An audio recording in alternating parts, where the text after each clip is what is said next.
Hi everyone, today we'll learn how to turn dark mode on or off in LibreOffice.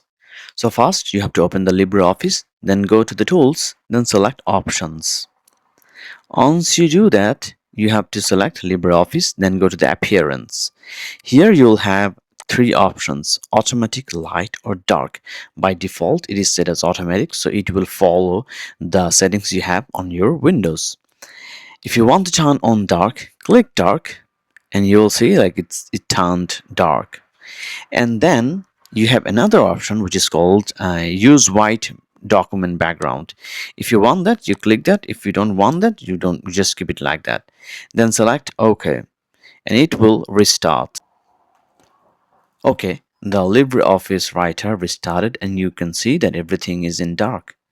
If you want to go back to the original one, or if you want to turn this white again, you have to go to the tools, then go to the options again, then LibreOffice, then select appearance, and then select light, and then click apply, and then select OK. You can see that this is white. This is not using dark mode anymore.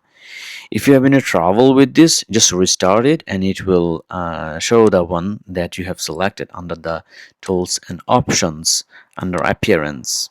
So this is how you turn on or off the dark mode on LibreOffice.